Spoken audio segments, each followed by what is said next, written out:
a kid, most likely at some point your mama told you not to touch the hot stove. But if you're like most kids, you probably touched the hot stove, got burned, then cried to that same mama to help you. And unless you're a stubborn little booger, you learned that when you get burned doing something, you don't go back and do it again. And one of the things that's so incredibly hard about marriage is that one of the most important habits we can cultivate goes exactly opposite of this life lesson. Welcome to Sunday's Best 3 Minutes, where we're not giving out parenting advice for stubborn children, but we are taking one big idea from Sunday's message and bringing it to you in a portable package. This is week 2 of our marriage series called Happily Ever After. All of us want happily ever after, but getting there takes a lot of work. So we're spending a couple of weeks talking about practices and habits that can help make marriage work. Today we're talking about a core heart posture and practice that if most of us will do, it'll lead us down the path of happily ever after. It comes from a passage of scripture where the apostle Paul is writing to a new church about their relationships. He says this: bear with each other and forgive one another. If any of you has a grievance against someone,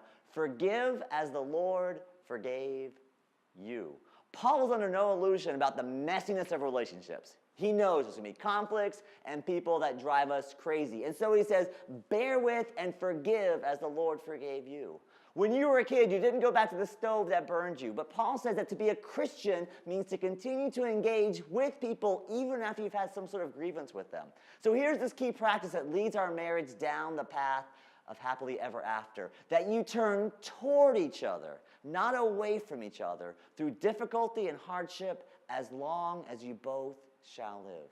The path to happily ever after is made of thousands and thousands and thousands of small stones that read, I choose to turn toward and not away at this point in my marriage. I chose to turn toward and not away during this conflict. I chose to turn toward and not away during this difficult season with our kids, during the personal financial crisis, during the boring stretch of our marriage, during this exciting time in my work, in the midst of this temptation. Hundreds of thousands of small decisions, of small stones all along the way that read, I chose to turn toward and not away, and that lead to happily ever after. This week, in any or all of your key relationships, I want to invite you to take stock of some place where you've got strain or distance. Could be your spouse, or it could be a friend or a relative or coworker. And I want to invite you to consider if the Lord would call you to turn toward that person in a specific way this week. Card, email, a phone call, hey, can we get coffee and talk about the situation? Give that a shot this week, because the path to happily ever after is made up of thousands of small stones that all read,